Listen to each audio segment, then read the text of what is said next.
내어보고 부탁해.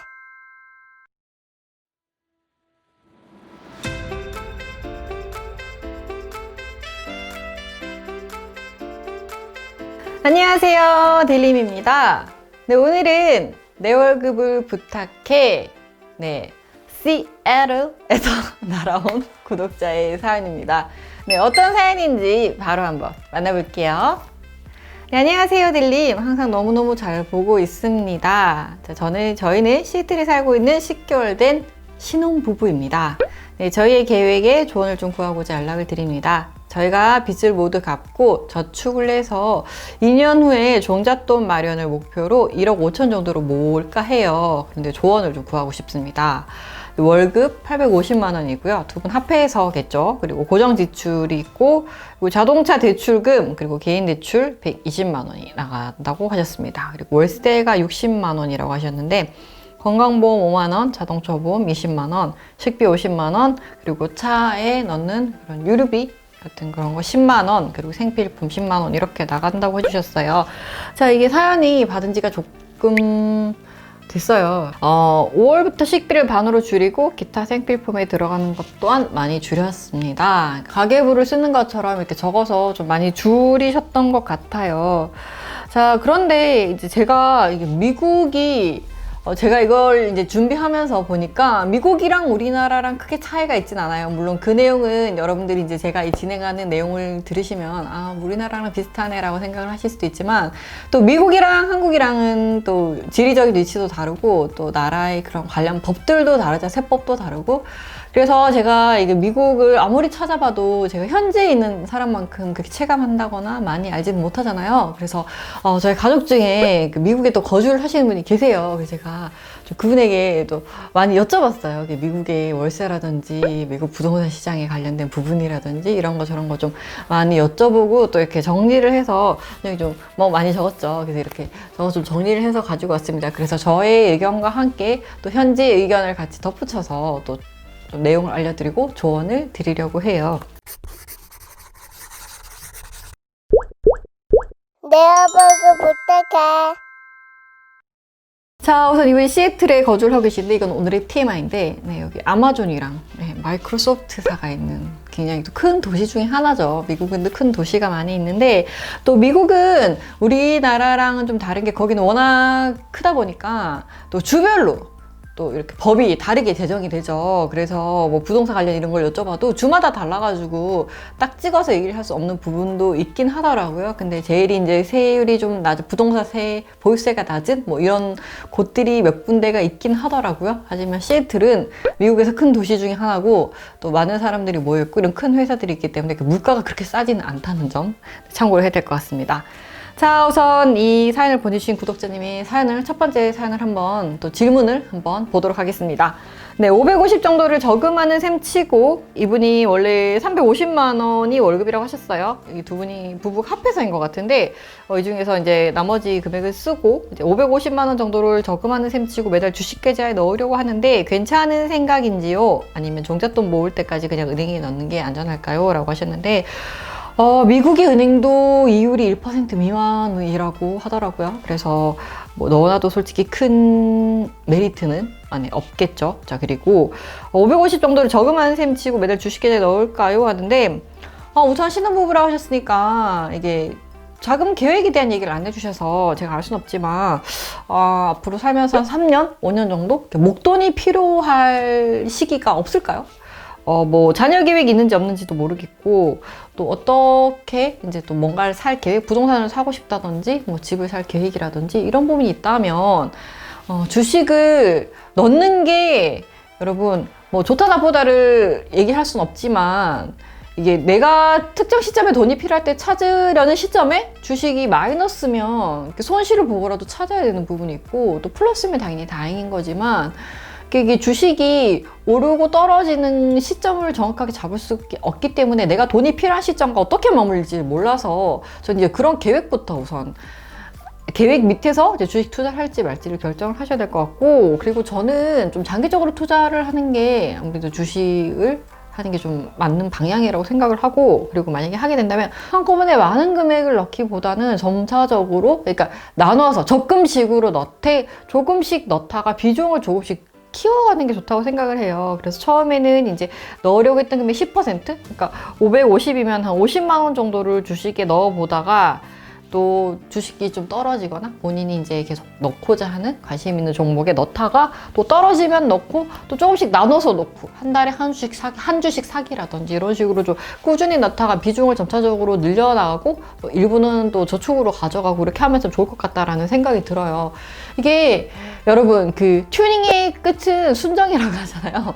이게 재테크도 여러 가지 방법들이 있지만 결국 하다 보면 기본적으로 장기 투자, 그리고 분할 매수, 적립식 매수, 저점 매수 이런 게 나오잖아요.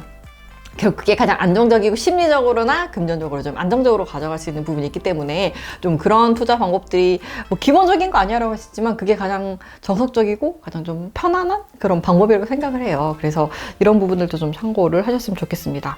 그리고 제가 제 생각을 이렇게 말씀드렸고 또 정리를 해서 말씀드릴 내용도 뒤에 또 나올 거니까 또 그 정도 참고를 해주시고, 자 그리고 두 번째 질문이 있습니다.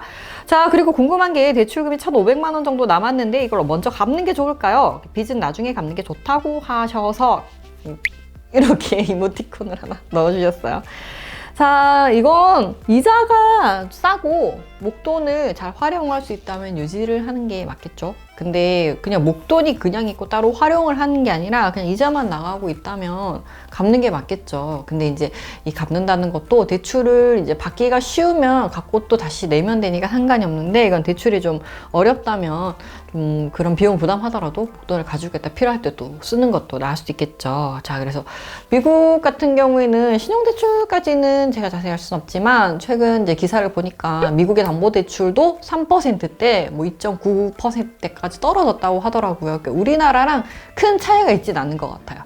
그래서 미국이 2008년도에 서브프라임 모기지 사태, 그러니까 미국의 담보대출로 인한 그 부실 금융 사태가 일어났었잖아요.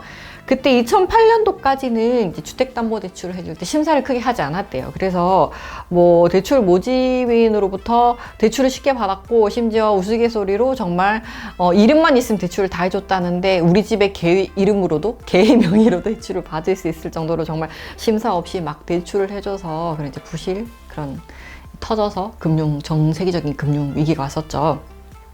자 그래서 그때 이후로 서류 심사가 굉장히 까다로워졌다고 해요. 그래서 뭐 특별히 미국에서 뭐 군인이라든지 공무원이라든지 뭐 그런 경우가 아니라면 일반적인 사람들은 소득이 굉장히 중요하대요. 재산 상황보다 소득. 그래서 대출을 낼 때 뭐 2년치 세금 명세서, 그리고 월급 명세서, 그리고 통장의 3개월 평잔. 미국은 특히나 이게 통장 잔고를 되게 중요하게 생각을 하거든요. 그래서 이런 평잔들도 다 보고, 그래서 철저히 재산이 아닌 소득 대비 이제 대출을 해주는데, 해주는 건 거의 한 80% 가량 나오는 것 같더라고요. 자, 마지막으로 와이프 직업상 국가에서 주택대출을 저이자의 100% 해주거든요. 집을 살 때 다 받을 수 있다는 거예요. 심지어 이자도 절이래요.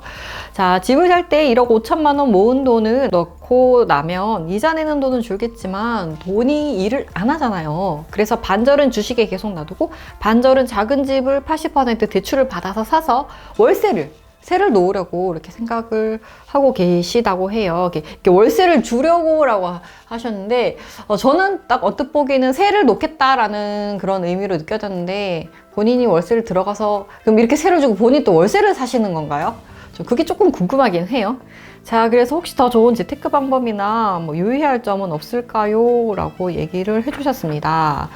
자, 근데 그걸 보다가 보니까 이렇게 시애틀에서 월세 60만 원에 산다고 하셨는데, 그러면은 달러로 하면 500불 정도 된다고 하는데, 이 시애틀이 물가가 굉장히 비싼 점을 감안해서 이게 60만 원짜리 월세가 없다고 하거든요. 미국은 아무리 싸도 150만 원?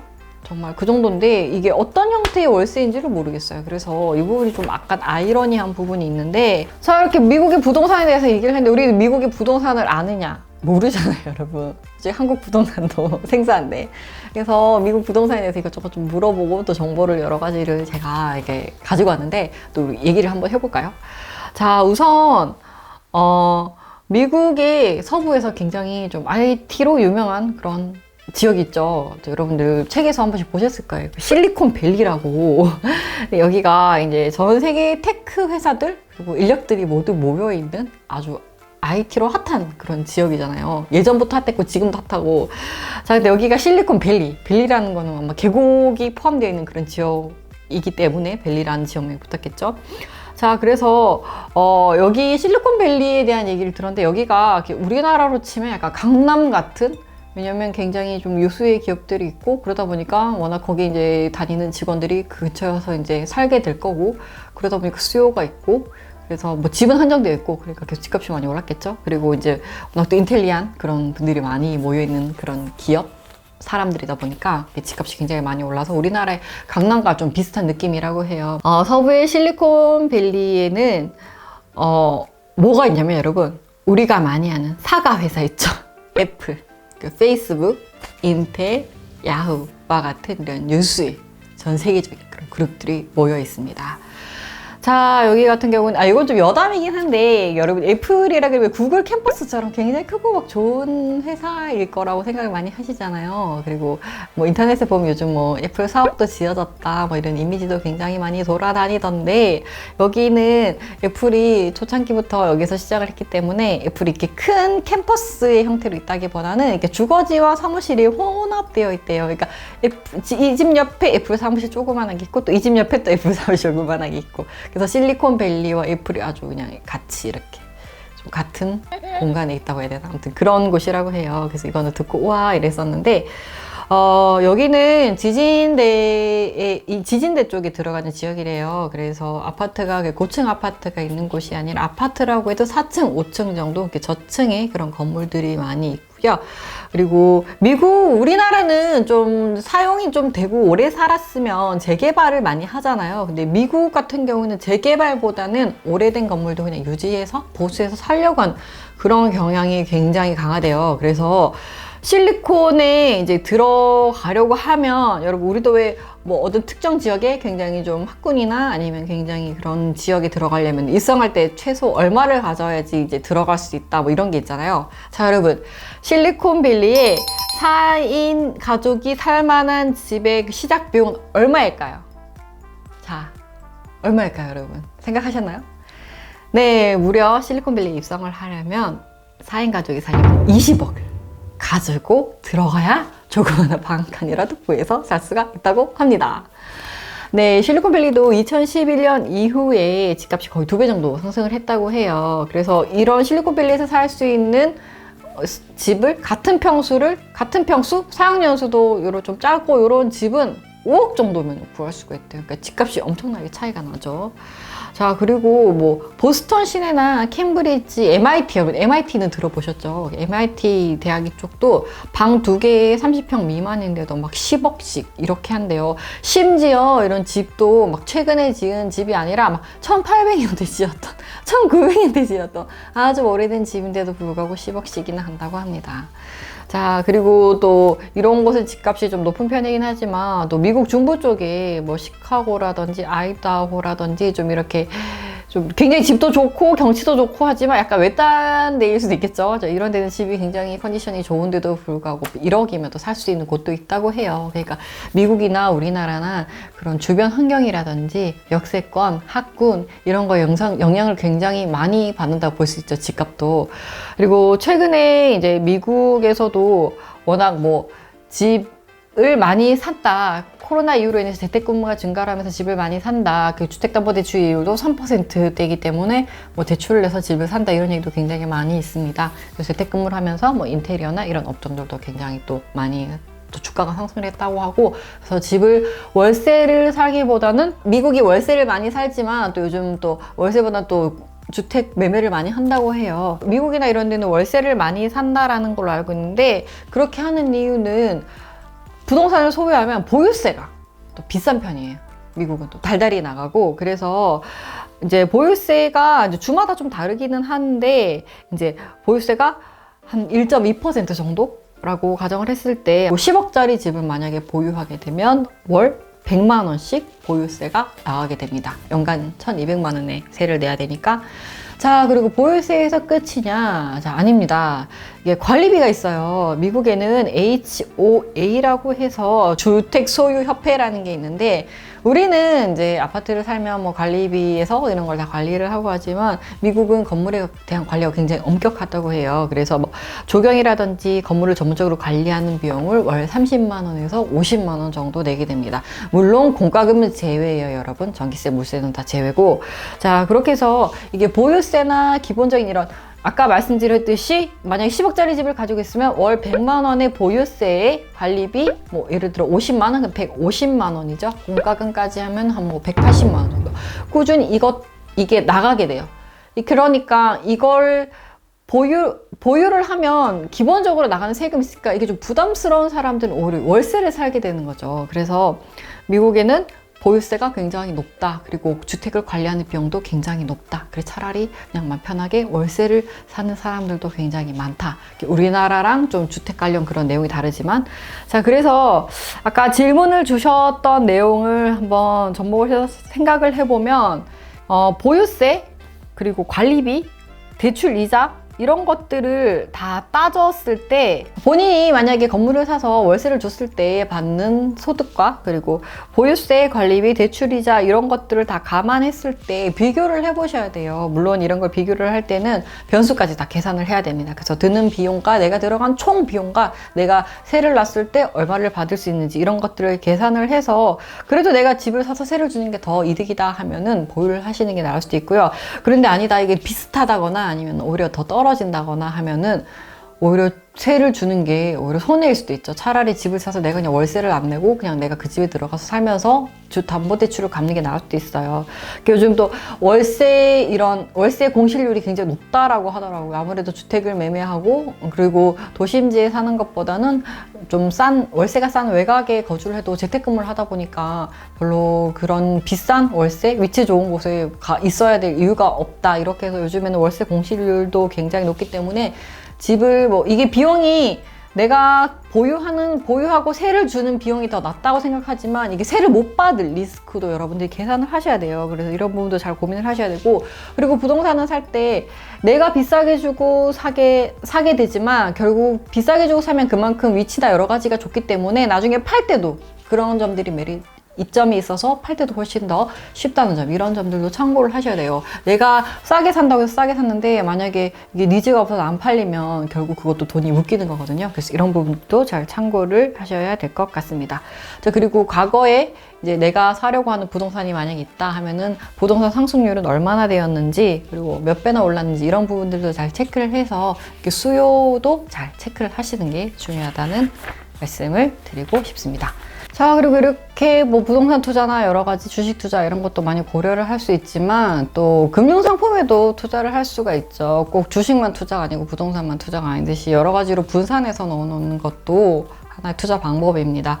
그래서 구체적으로 아시는지는 모르겠지만 또 이런 부분도 아시면 좋을 것 같아서 가지고 와봤어요. 이렇게 우리가 이제 연금으로 노후를 대비하기 위해서 연금을 넣잖아요. 근데 이제 제가 최근에 그 연금과 관련된 영상을 찍긴 했는데 그게 어떤 게 이게 먼저 올라갈지 그게 먼저 올라갈지 모르겠어요. 근데 이제 퇴직연금이라고 있어요. 퇴직연금이 이제 내가 퇴직금을 쌌는데 그 돈을 이제 그냥 나중에 가만히 뒀다 받을 수도 있고 또 그 돈을 내가 굴려서 펀드나 이런 곳에 투자를 해서 나중에 이제 수익을 올려서 또 받을 수도 있어요. 그래서 투자를 고려하고 계신다면 이렇게 퇴직연금을 넣는 회사에 다니신다면 좀 그런 부분은 이제 투자를 할 수 있는 연금형 상품을 활용을 해서 좀 투자를 하면 조금 더 수익률을 올릴 수 있으니까 이런 부분도 참고를 하시면 좋을 것 같은데, 미국에 있는 401k라고 해서 이제 우리나라의 퇴직연금 제도와 같은 그런 상품이 있어요. 아무래도 우리나라가 도입하기 전에 미국에서 먼저 실시를 했을 것 같아요. 아무래도 미국이 금융 관련 이런 부분 좀 선진국이다 보니까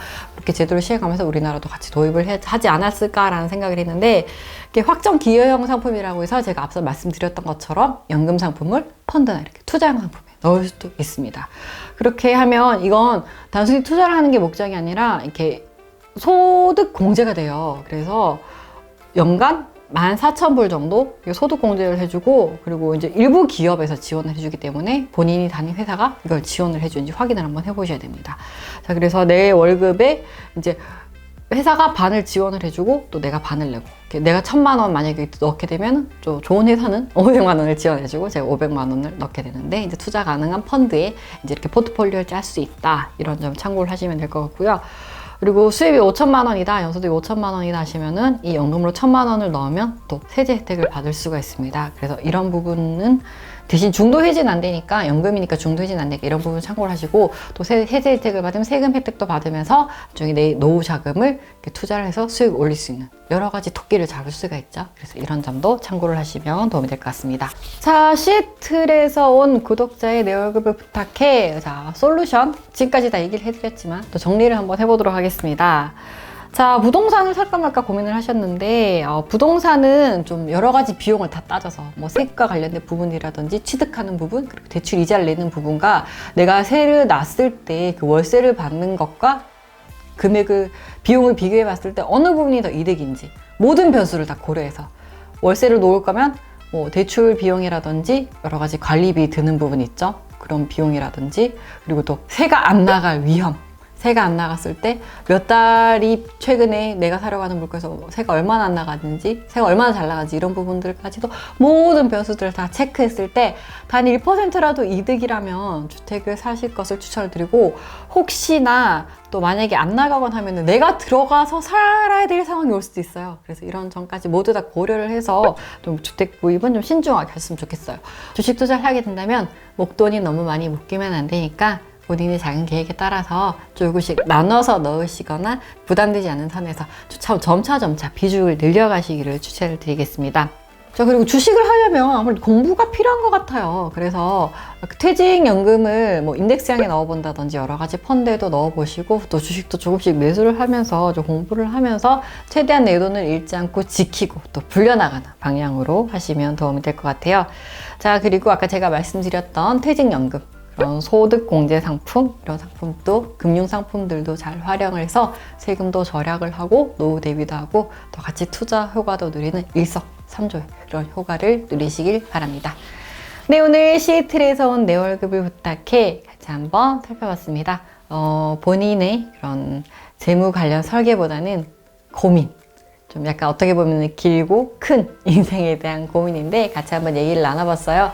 제가 이걸 준비하면서 느꼈던 건 뭐 미국이나 우리나라나 뭐 큰 차이는 없다. 고민은 다 똑같다. 하지만 살고 있는 나라가 다르다.